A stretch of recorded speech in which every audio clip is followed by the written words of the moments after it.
So I will call the April 22nd Town Board meeting to order of 2015. We'll let the minutes reflect that all of the board is present, as well as a number of staff and distinguished guests in the audience as well. We have the April 8th, 2015 minutes before us, and would entertain a motion of approval of those minutes. I'll move. I'll second. Okay, been moved by Rob, seconded by Paula. Any questions, comments, discussions, changes, or alterations for the minutes? Okay, seeing none, minutes will stand approved as written. Thank you, Lisa. Monthly reports. All of the monthly reports are in, with the exception of personnel and local history room and historian. And I'm confident by the end of this week we will see both of those in everybody's email. We have no public hearings this evening. We do have one guest. Jose, welcome, and I'll turn the program over to Mr. Costello to tee it up for us, please. Thank you, Tony. A while ago, Jose and I had a discussion about him doing some things in the evening, and all the things that he proposed to do were absolutely fine in terms of meeting codes and all that. And actually, unlike other situations that we've dealt with in the past, his proposals have all been in compliance with code, and his neighbors have been somewhat supportive. We haven't had any complaints from anything he's done. In talking to Tony, we thought that since he had been doing everything right, it would be good for us to memorialize what he's been doing, so that in the case of others coming in later on that maybe not doing things the way they should be, we could recognize the fact that Jose has been doing them correctly, and then work to the end of getting them to do what he's been doing. So, in addition to that, he's had some nice ideas about the four corners and what he'd like to do to try and generate, more interest in the four corners. And I thought it'd be a good time for him to talk a little bit about that as well, as I told him I would help him get to that end. And I know Linda's been supportive of doing some things with him as well. So, with that, I'd just like to talk a little bit about what you've been doing, some of the things you've been doing, and how it's working out for you. Well, it's working out very good. Thank you, and thanks. First and foremost, thanks for everybody's support in this table. It's been, great, really, to work with all of you, Jim, Tony, and we just knew we had a little bit of an uphill path in the beginning, but we were up to it, and we, started with flowers in the entrance, that kind of thing, little by little. Remember talking to you about what colors we should get for the pillars and the street level entrance and so on and so forth. And everything has worked really good. The community has embraced this, really. Very supportive. The owner of the lot next door threw some gravel in his lot to help out. Big piping down in the back, et cetera, et cetera. So we couldn't be happier with that. So we started with opening the bar downstairs in addition to the restaurant upstairs. Have seen an increment in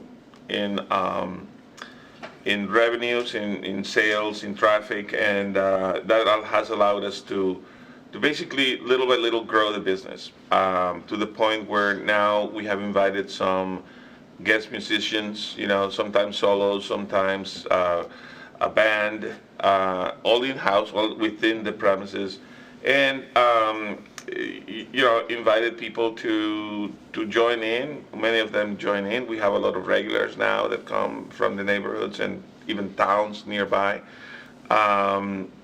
Which now has allowed us to have a consistent Friday music, live music. Then I was approached by 93.3 Fickle. They're based in one of their stations, or I don't know, it's antennas, I guess. They say that they are in Rochester and Fairport, so they're Easterners. So I said, why not? And a little bit of a stretch for us financially, but we started advertising with them. We did a 2-week campaign, which turned out okay, and then they suggested they had an opening all of a sudden with one of their hosts for basically the same fair to come in and host and broadcast right from the premises. We took advantage of that. I think you have seen the banner on Fridays, that kind of thing, and that has been really successful, you know. And not because I'm sitting here, but I really do mean this. Thanks to the support of the community that which you represent. And So, you got- in a nutshell, that's kind of like what has been going on. And you got flamenco dancing? Oh, thank you very much for the reminder. Salsa. Flamingo? Salsa. Salsa. Salsa. On Wednesdays. There's a little difference. There's a little difference. I go to eat there. I don't Where'd you go for spring break? yeah, you're good. Sorry. Thanks.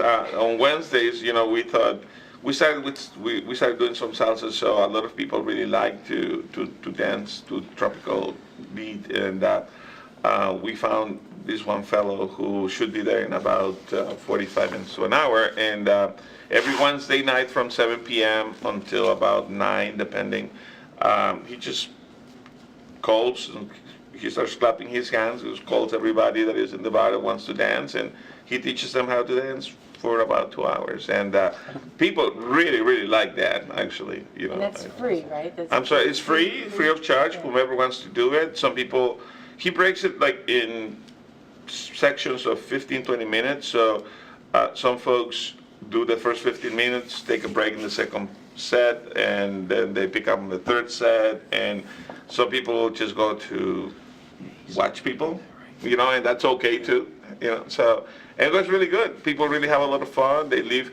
One thing that we talk about always is you can come in, have some fun, and unlike many other places, you can be done with it and still have time to go tuck your kids in bed, you know, which is kind of early, you know. It is so it's not a late night start. It starts at 7 o'clock and it goes until about 9:30. And you close at 10? We close at 10, yes, yeah.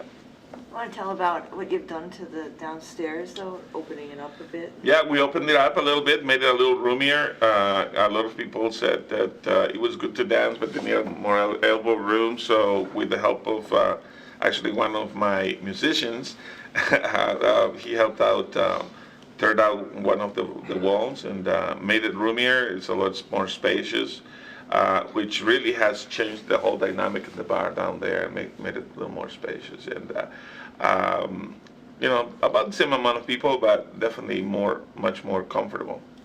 Yeah. When do you think the patio will be ready?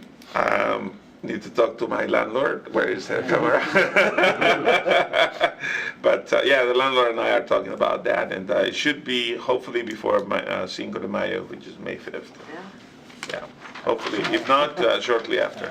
It's actually smaller than I anticipated it I would know. be. Well, it's 16 by 16. It's about 4 tables. Yeah, it should Yeah. be okay. Oh, yeah. It's manageable though. It's manageable. Yeah. It's a Yeah. lot of work for those climbing up and down those stairs to serve, too. Well, some of us need the exercise. So. Now, I've also heard that you've begun to offer discounts to first responders, is that correct? Well, we always, you know, actually one of our ads in One of your Fickle is we mentioned the fact that we support the men and women in blue and the, Right. you know, so yeah, absolutely. And any of them that mention it, absolutely we will offer. Well, that's very generous. Thank you. Yep. So I think Rob brought that up. We had a public safety summit now several months ago, and one of the things that that Rob had put out on the table and was exploring was looking to work with a number of the businesses for first responders, ambulance, police, fire, of having, you know, some of the businesses, you know, supporting them by, you know, some discounted, discounted fare, or discounted, if they in fact had a card or they mentioned it or what have you. So that's how that initially started, and I know that some of us had heard your ad, and I think it's very admirable of you, stepping up and taking that for those individuals. Most of them volunteer that do that work in our community and support our community, protect our community. So, congratulations to you for taking that initiative and being part of that. Well, thank you very much. It's only fair, that we give them flags, so we got to give them thanks too. Yeah. So, Understand. yeah. All right. I think a lot of what you said already is showing why you're being successful. We've been around a long time, and we've seen a lot of restaurants in that building. And I will say, I think the parking lot is the most busy and packed I have seen it in decades. For a restaurant in that location. So that's a credit to you. But you've also mentioned tonight how you've done it incrementally. You didn't Correct. bite off more than you could chew. Correct. Initially, and I think turns out to be a wise decision, as opposed to, we do try to encourage business owners when they do come in to do things one step at a time, and sometimes they resist that. You also have certainly, I know, been a good neighbor. As was mentioned earlier, we have not received complaints, but I also have friends who live within walking distance and earshot of your establishment, and they're walking and enjoying being able to walk and not have to drive.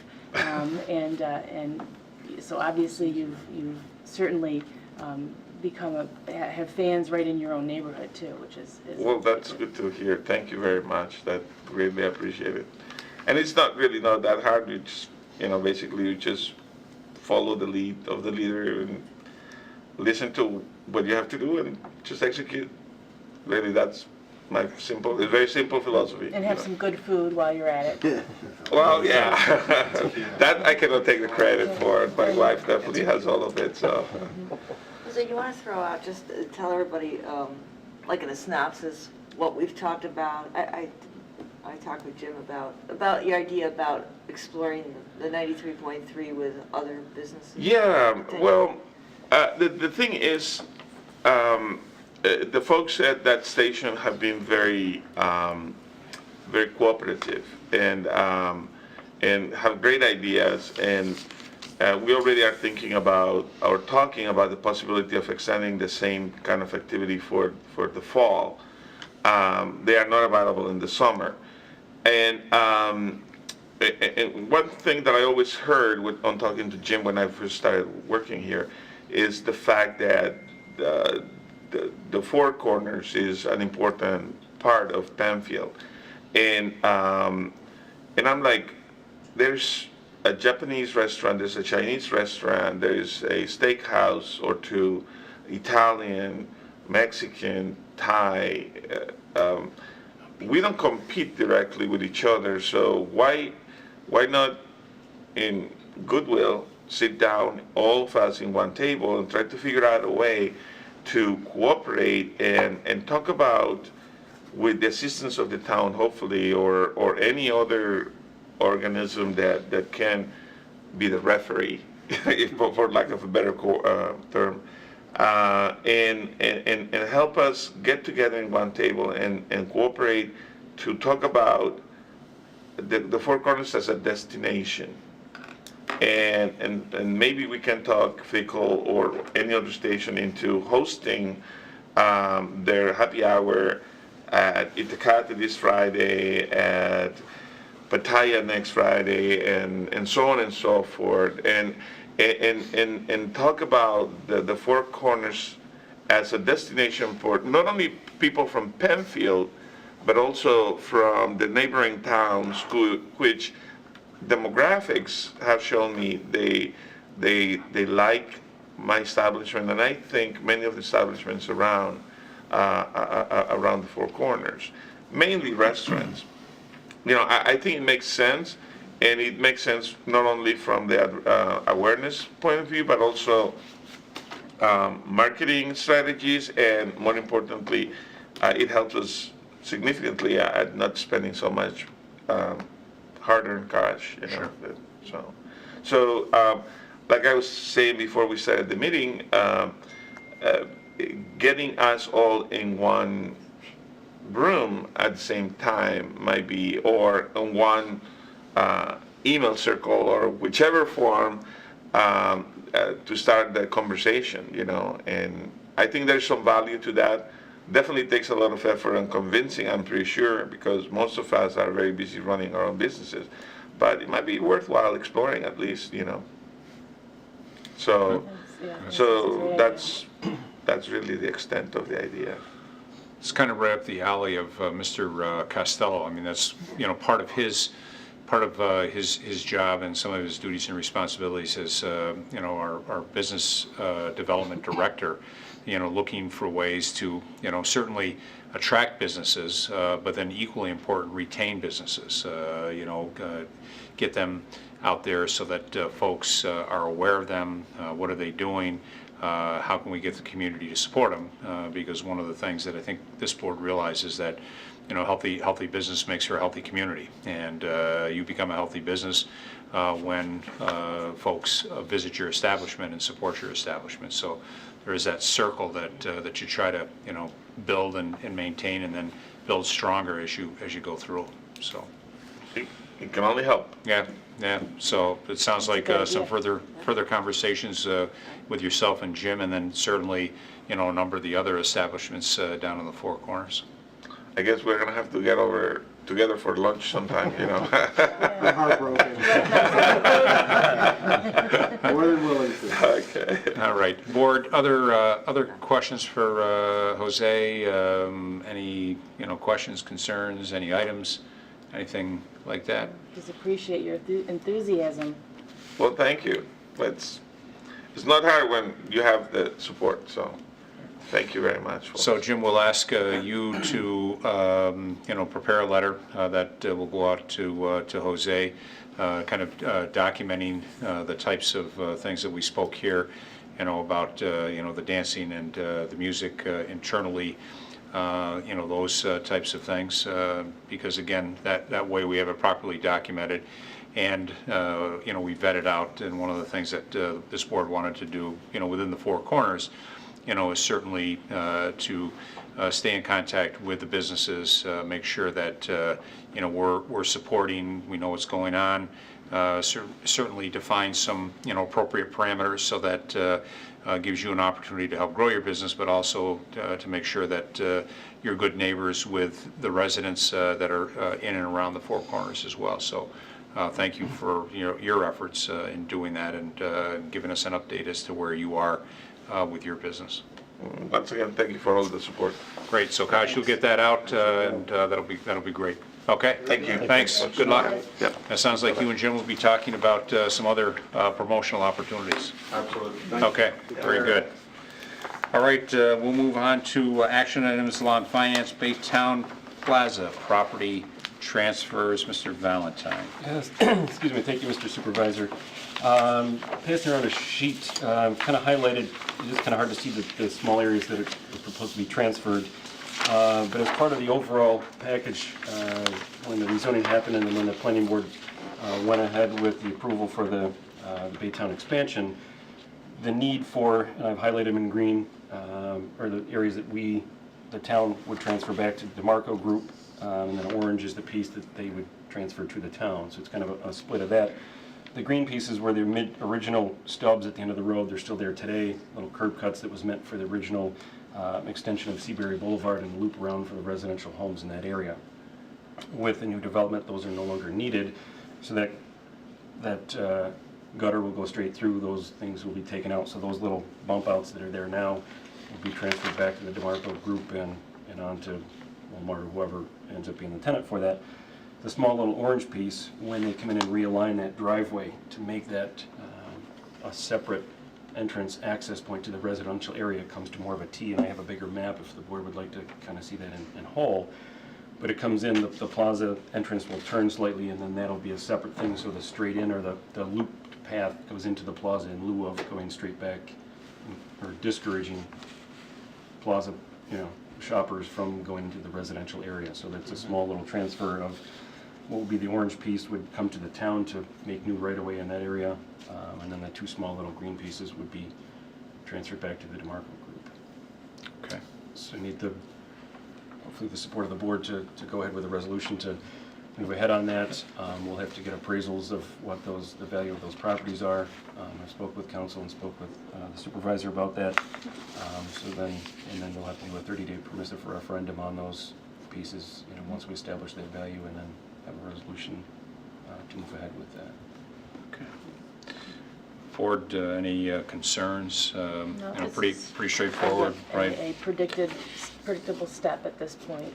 Yep, they're looking to wrap everything up. We're doing easements now, they're doing lease agreements and everything else, so they're preparing to move ahead with their piece, and just, as the attorneys are looking at it, they're trying to wrap up these loose ends. And I would, if I recall correctly, the developer is paying for the appraisal of the properties. We can backcharge it to them. I contacted them about having them go out and get the appraisal. Yes. They had some concerns about making sure that didn't look like it was improperly done. They said if we proceed going forward with it, get them hired to do that, we can negotiate the cost of that. But they said if they would prefer that Okay. we obtain the appraisers, had that done, so there's no impropriety or, seeing that it was improperly done, we would be the host of that, and then, establish the value and go through that process. Okay. Board, okay with moving forward? So Mark, we'll see a resolution for Wednesday night before the board to authorize that, and then to authorize going for an appraisal of those properties. Yep. We'll combine that together. Okay. All right, very good. We'll move on to Crown Point Subdivision topsoil screening. And we'll, Unless you're jumping ahead, we have one more. did I skip one? I did. Ownership of Baytowne. I did skip ahead. Geez, I saw Mr. Boyce out there. I wanted to make sure that he was had an opportunity to get his beauty rest. So let's do Baytowne storm pipe. Okay. Again, as another piece of the project was required for sidewalks along Empire Boulevard. With the construction along Empire Boulevard, it necessitated the piping of some existing swales that are out there now. As is typical of the state DOT, if we are requiring the sidewalks and we're requiring that area be piped, the state DOT would like a resolution from this board that we accept ownership and maintenance of those new pipes. So they've highlighted in yellow the piece that's added. You can see Seabury Boulevard in the left bottom, so it's just east of that as we're bringing sidewalks into that area. The DeMarco group will be continuing sidewalks on Empire Boulevard, meeting the requirements of this board's rezoning, the planning board's approval resolution, meeting our town's desires to extend sidewalks, but it necessitates some small section of piping and enclosing these structures for this. I would propose that we go forward with this. Yep. I And mean, it's that a we, standard. It's a standard step, and that we, Prepare a for us to resolution be able for to that. do maintenance.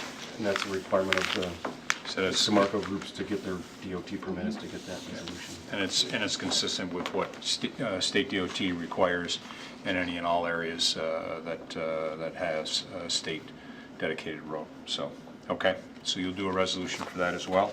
Yep. Okay, very good. Now, I think I'm at the topsoil screening, Mr. Valentine. Yeah, one more handout. We received an application. Bill Boyce is here tonight if you have any questions, but on behalf of the Crown Point Subdivision. Feel free to come right up close and personal if you like, sir. I'm good. Come on, give us the dirt. I just printed 2 of the larger ones just to save paper, but as part of the completion of that subdivision, they do have approximately 11,000 yards of topsoil remaining. They've stated they need about 6,000 of that to finish off all the topsoil and seeding of the existing yards. Completing out the homes for that, that leaves them with a balance of about 5,000 yards remaining that they were proposing to sift and to seed. It's right in these lower lots, actually, between those 2 lots. No, go to the left, right there, that kind of lump with it's grassed over is we require to make sure it's stabilized. It's kind of that little mound there. They need to screen it and then would sell it off. Speaking with Bill, he thought 4 months would be an approximate timeframe. Depends upon obviously how sales go and everything else.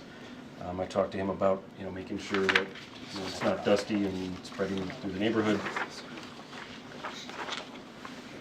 So this is, Here, flip over the. whoops, I gave you the wrong map, excuse Yeah, I me. was gonna say, that, Take I'm that very map familiar yourself. with that street, that's not Yeah. Crown Point, okay. Flip over the. Yeah, flip over the other sheet. Right here. Hand that Well, one I'm not back. sure what that was, okay, sorry. Sorry, sorry to confuse. So, Good test. yeah, Yeah. you passed. So Crown Point does have some stuff left with timber line. We'll put that one away. Timber Glen. Yeah. So in order to complete what they have left, say there's about 5,000 yards they need to screen and sell off. He thought it was about a 4-month time frame for them to do that and wrap that up. Spoke with him about complying with our hours of operation, making sure dust and noise is a consideration. I believe he said they don't start before 7:30 in the morning, and then typically the last truck they fill is about 4 o'clock in the afternoon. They may sell after that, but would fully comply with our hours of construction. Okay. Any anticipated worker activity on weekends? 8 to noon on Saturday. 8 to noon on Saturdays.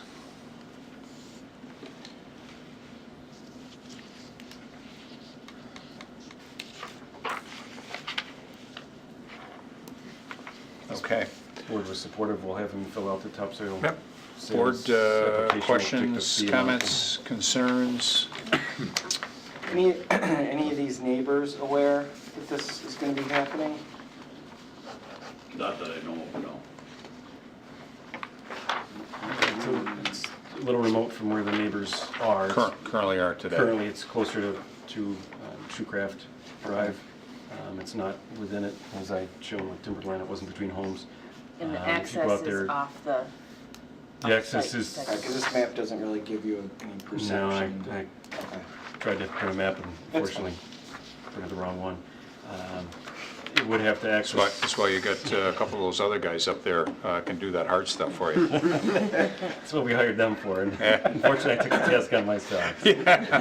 How does that work out for This me? is called the teachable moment, Mark. put that on work So, tomorrow. all right, yeah.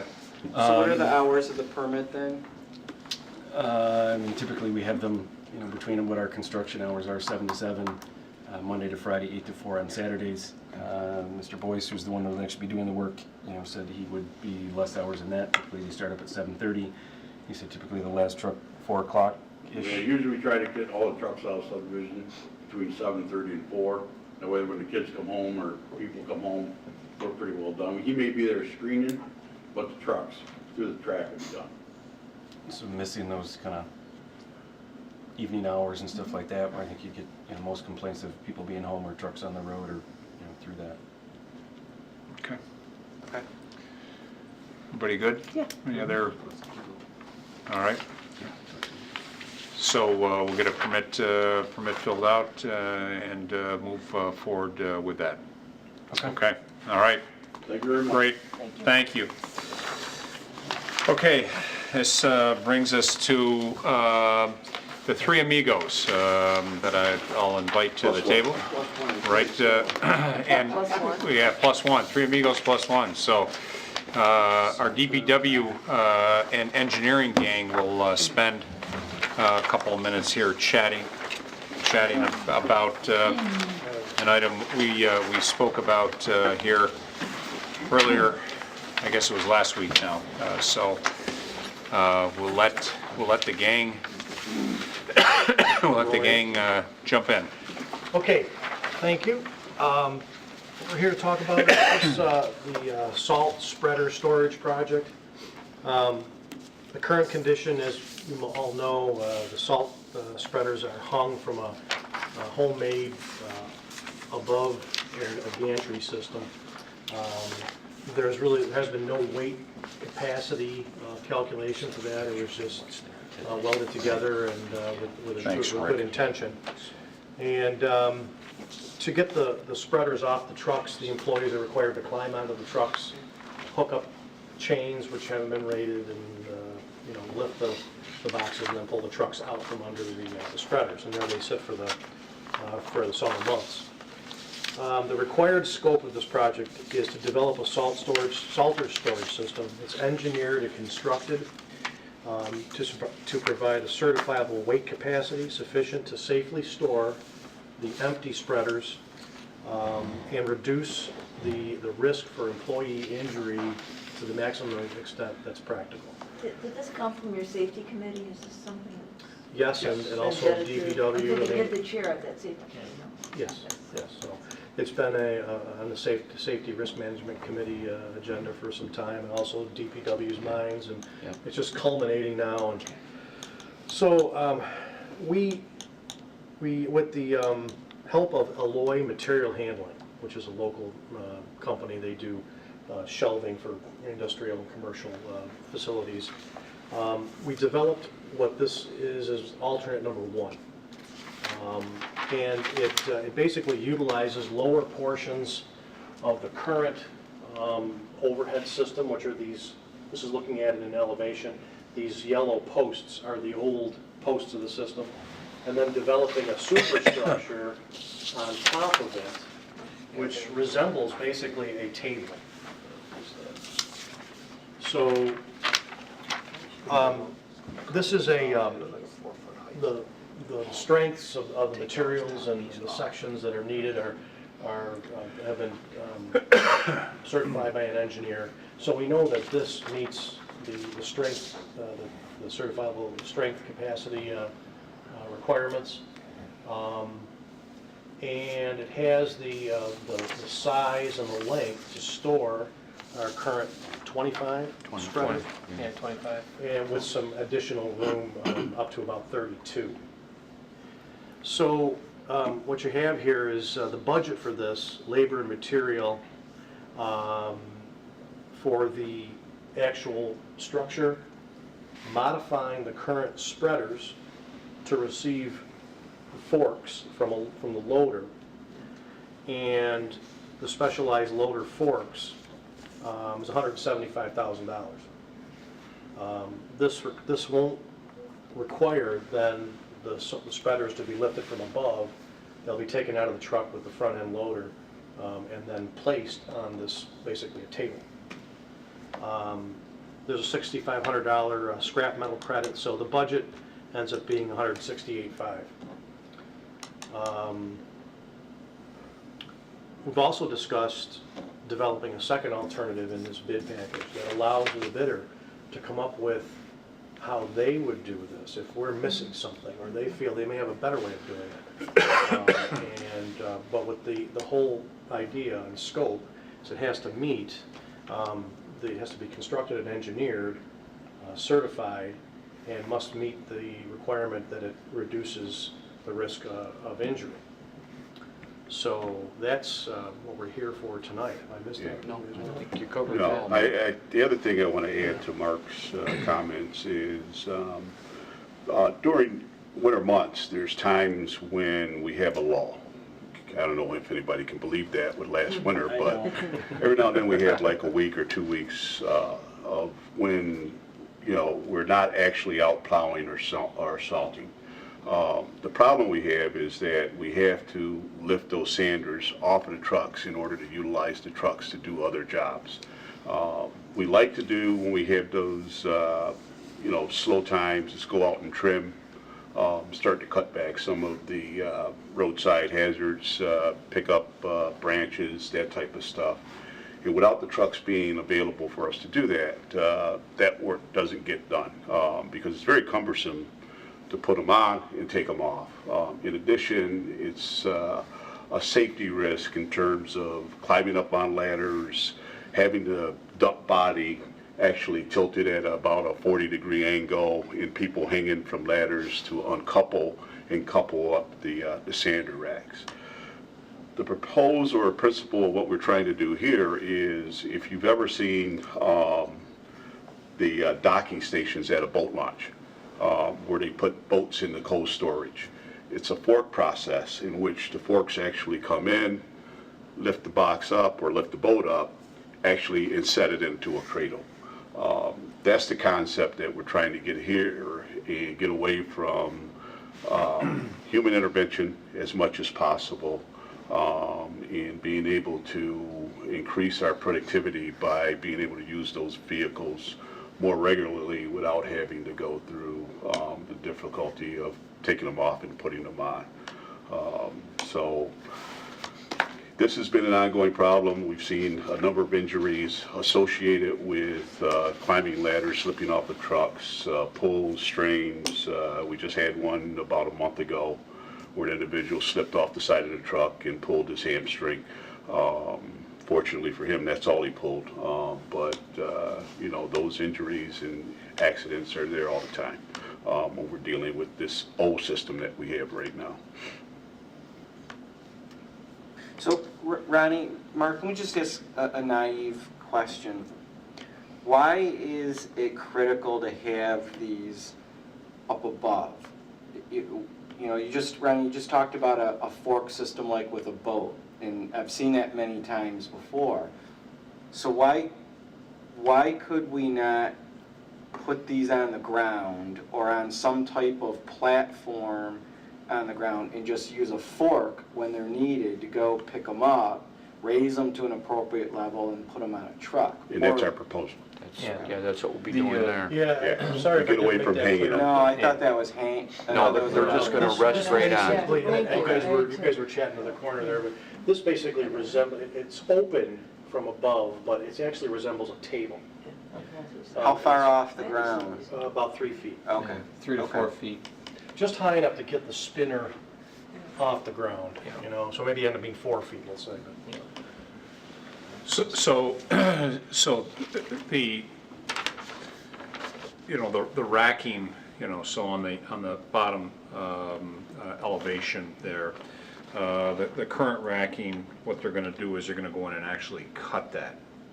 And then from there, so that, you know, this today is, you know, rather high and involved, and what they'll do is they'll cut that down, and then they'll fabricate, you know, the appropriate either beams, cross arms, you know, the tabling, you know, device. So we won't use all of this, but we don't have to start from scratch either. And then what we get from that as part of the work with you know, the engineering company is, you know, to make sure that everything is certified, you know, for the proper weight bearing and structurally sound, and all of that. And then as we do cut that out, some of the materials won't be used, and that's where that approximate 6,500, just based on what current prices are overall. So we'll use some of the infrastructure, but again, it'll be at a situation of less hands-on, especially with chains, devices hanging in the air, you know, the potential for, you know, a lot of things, the ladders, the slips, the trips, the strains, the sprains, all of those types of things. So, in a nutshell, instead of being hung, they're being set. Yeah, okay. The modifications needed for the salters themselves, it's not in any way going to impede the Well, the putting of the trucks, modifications correct? are channels that will be welded on the inside gussets of the sanders so that the forks actually fit into those channels when they actually do the lifting, because you can't lift on the side body of the sander itself. So that's the modifications to the sanders, the only modifications. Right, and by doing so, that allows us to have that open space and not have to have a solid table, because now we got most of the sander bodies are 12 to 13 feet long, for the 10-wheelers. The smaller ones are 9. So by doing that, it allows us to have that open structure, because it's actually going to bridge it. You'll have a beam sitting here, and that fork channel will actually bridge it, and it'll help set on that. And it'll give it a lot more stability, because it's going to be almost out to the width of the sander body. So we won't have that problem of it flipping over. And they'll still fit in the trucks exactly. Yeah, how because they it's need. still on the same plane. Right, Yeah. it'll be on the same plane. Yeah, if you take a look at if you take a look at the end of where the salters go in, at the top part, it looks like it's the full width of of the box itself. And when they load it up with sands, it's crowned up. But the actual salter, is kind of, slanted in, so everything feeds into your track or your tunnel auger to be able to spread the salt. So you've got the room. So when you look in the box, you've got that room where the forks would be able to go in. Well, I would support whatever decision we can make that's obviously the safest for the employees. And I think that in order to do that, we need to have the most information. So I would certainly support exploring both alternatives and see if there is a method, materials or otherwise, that that you all are not aware of, or something that's been done and successful that can increase the safety for the employees. I also would offer up that perhaps to make sure we connect with Mr. Beeden as far as insurance carrier coverage, because if there's an improvement that's being made for a safety standpoint, there may be some opportunities for some savings from an insurance premium perspective that it's important to explore that. We can explore that. So we did have, the next logical question obviously is the dollars and the cents, and we did have Bob with us as part of the review and the discussion. And, one of the discussions is, where does the money come from? There is some available funding from the highway fund that we had some monies that were carried over from last year, so Bob was comfortable with where we were from a budgetary standpoint, that we could make this work, provided, again, we've got to go out, so what you're seeing is no different than a sewer project, if you will. What you're seeing is an engineer's estimate. We could go out for quotes, and the quotes could be better or they could be higher. And then to the credit of the team, one of the other things that they had elected to do is that while this appears to be a good alternative, an alternate bid would be if a contractor said, hey, we can do this, provide you the same level of safety, less person and people interface, and we can do it for half price, then we want to know that, because while you got a lot of talent around the table who've dealt with this, these types of things, we're always willing to see if there's a better way out there. And we have gone and looked at several of the other towns, how they store their salters, and the majority of them all have a homemade system where they've taken old guardrail box beam, galvanized beam, and welded it up themselves and constructed similar things to what we have. So there's nobody out there that really has anything that you'd say is certified. And yeah, so hopefully this is going to give us a leg up on what we see some of the other towns doing. Well, that type of equipment and the weight of that equipment is not something you really want to jerry-rig. Correct, yeah. So our goal here tonight is to seek your authorization to advertise for bids. So May 6th, we have a resolution for you to pass, and the bid date could be as early as 28th, I think it is, 27th. May 28th or 7th, a Thursday or a Friday later in the month, and we would prepare bid specs. And then you would, once the bids came in and you had the opportunity to do the first cut, analyzing them, then you'd come back in a work session to review that and see where we are and talk about what the next steps might be. Right. Yep. Okay. So, other questions for the board or from the board to the staff? So I just want to take a minute. I try to attend all of the risk management meetings because I think it's very important to do so, and I think the leadership really starts at the top. And so I try to attend as many of those as I can. I occasionally miss one or two, but there's a credit to the folks that sit around the table. So you've got a couple of folks that are here tonight that sit around the table, and then there's a number of other folks from the recreation department from the library, and you know, a couple of other areas occasionally, Bob Beeden, certainly from finance personnel. And I'll say to you that this group, especially under the leadership of Mark, you know, has really done a nice job of analyzing a lot of our operations, because our goal, and one of the goals that we talk about is that, you know, we want to try to send our people home in the same condition they came to work. You know, we don't want to send them home with cuts, bruises, strains, sprains, because that doesn't benefit them, doesn't benefit us, it doesn't benefit their families. And the goal is, where we can, especially if we have a known hazard, try to address that. And I can say, I can go back into the 70s when with these, and I mean, we've done some, you know, add-ons and tweaking and whatever, but you know, it worked. It still works, but you know, it's that accident waiting to happen, and I don't want to be making that phone call, you know, to that spouse saying, hey, you know, we've got, you know, Johnny or you know, Janie that got hurt doing this. So you know, kudos to the team that have really tried to wrestle through this, because it hasn't been easy, because as Rick said, there isn't the standard off the rack. There's not that safety hat or that safety gloves. I mean, we're kind of, you know, working from you know, a brand new perspective on this overall. So great job to all the guys, not only those sitting here, but those that have also participated in this. Thanks, Tony. Great. Okay. All right. All right. Look forward to that resolution, guys. Thanks for coming in. Thanks for your time.